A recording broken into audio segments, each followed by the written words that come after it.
Christian, with all respect, is not a political party. And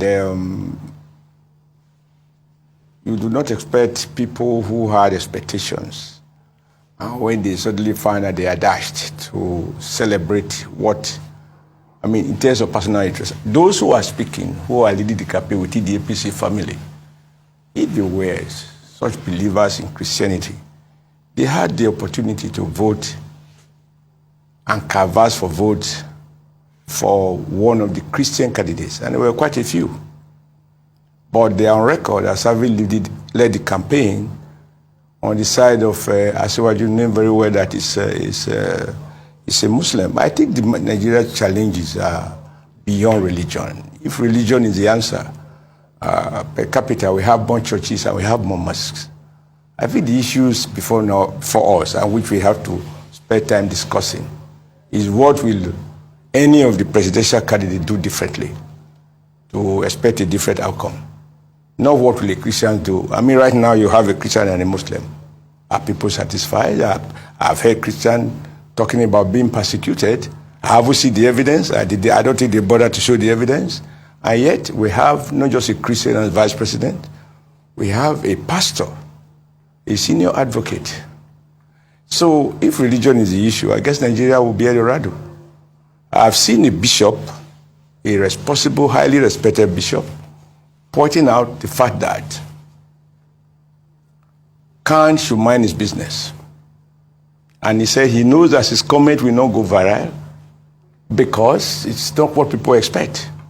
But if he told the line, what seems popular, then it will go viral. And he argued, I believe correctly, that Europe was developed by Christian leaders, and the Arab nations, including Dubai, were developed by Muslims.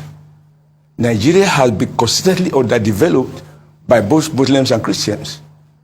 So how can religion be an issue? I want to speak to character of the candidate. I want to speak to character of the vice presidential candidate. I want to speak about the program. I want to look at their background, because none of them is new or a stranger to public service. I want to be able to evaluate what they did before to convince me as to what they will do differently if given the opportunity. I think these are the issues. And given the serious situation we are in terms of the economy, security, you name it, I think this is what we should devote time to. To be honest, for me, it's dysfunctional. And evidence exists that Nigeria was probably at its best when religion didn't feature, whether under military rule and even thereafter. The most colorful, highly respected Nigerian, late Chief Bafemi Awolowo, ran with Tumiadi, both of them Christians, both of them Southerners. And he could have won. Shagari won that election narrowly. In fact, they have to resort to judicial mathematics to define two-thirds of what constitutes two-thirds of 24 states, or whatever the number of states were at that time. So when has religion become the issue? Whether you go to heaven when you are done from here, or you go to hell, it's either your privilege or your body. That is my position. And I do not think that Khan is speaking for. They talk about northern Christians. Northern Christians. Where did they hold the meeting? The ease with which they made pronouncement shows that there was no consultation. I'm an association person. I'm a voluntary association person. Before they arrived at that decision, where was the meeting held? And it is this same Khan, some of them, remember when President Obasanjo had issues with them, they were serious. I believe there was a riot in Jos, serious issues. And the then president rightly decided to travel to Jos to do on-the-spot assessment. And he saw somebody under the cover of Khan, playing up religious issues when we're supposed to be dealing with real issues of criminality. I haven't seen evidence, either whichever side of the debate people are, that Muslims are safer right now relative to Christians, not that Christians are safer relative to Muslims. I haven't seen evidence that you have more unemployed Christians than compared to unemployed Muslims. So what are the issues? Should we, in terms of priority, see religion as the issue? Remember, this is a country where things have gotten to a level that the former emir of Kano, and I respect him very much, Sanusi said, a former governor of CBN, that rich people, wealthy people should rather build more schools than building mosques. He's a very serious Muslim.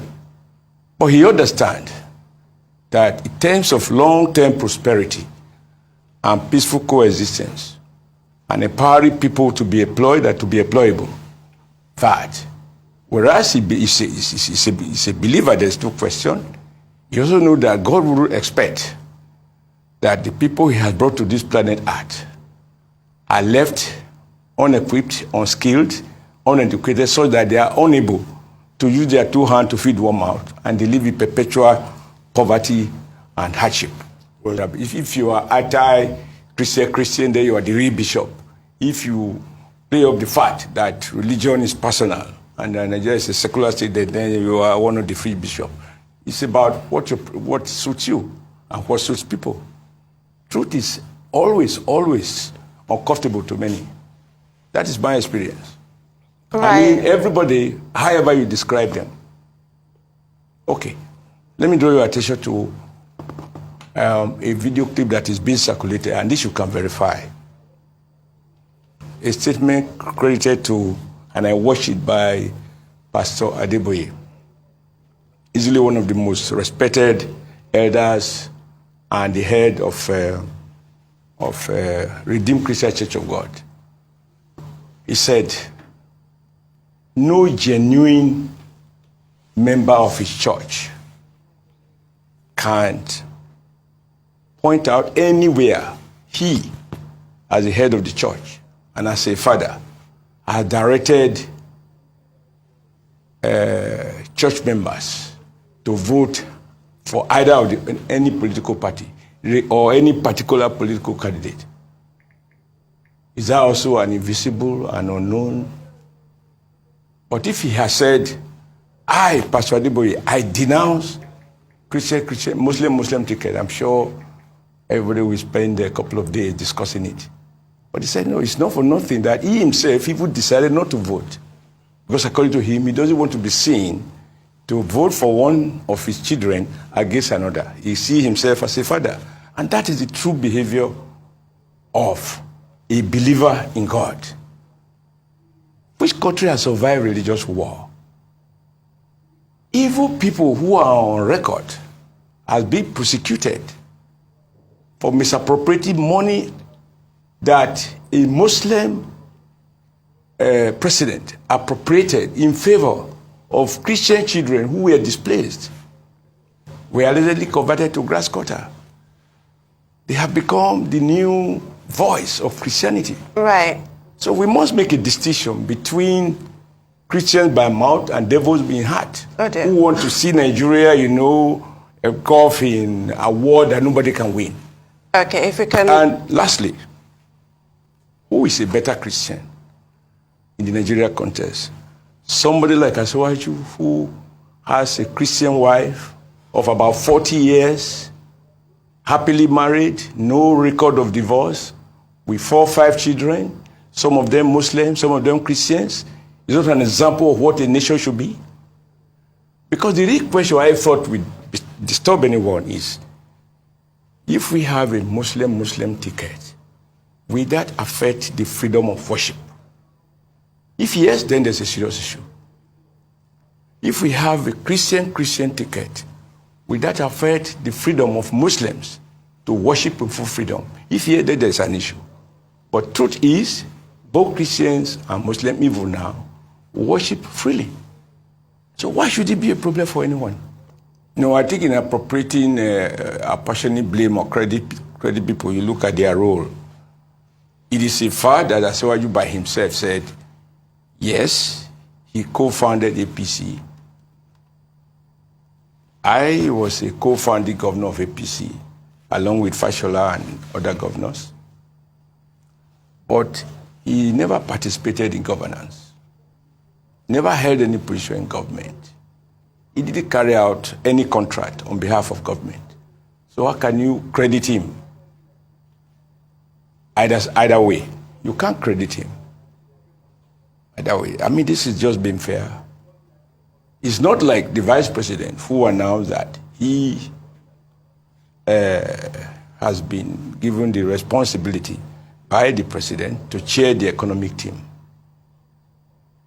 Not just the national economic team that is in the constitution, but a special team put together by government, and he chairs it. So you can ask him to account for some economic policies. You can't say someone who never in any way participated in government should be credited with the outcome of government policies or be blamed either way. So as national leader, he had no input? National leader of the APC? No, I don't want this to be the conversation, but I watch that statement which you use quite generously on television when he was in Abeokuta, a few days before the convention. But this, I do not think we need to play back. Going back to the issue of political parties, even as a candidate of the same party step forward to contest for an election, he comes out with his own manifesto.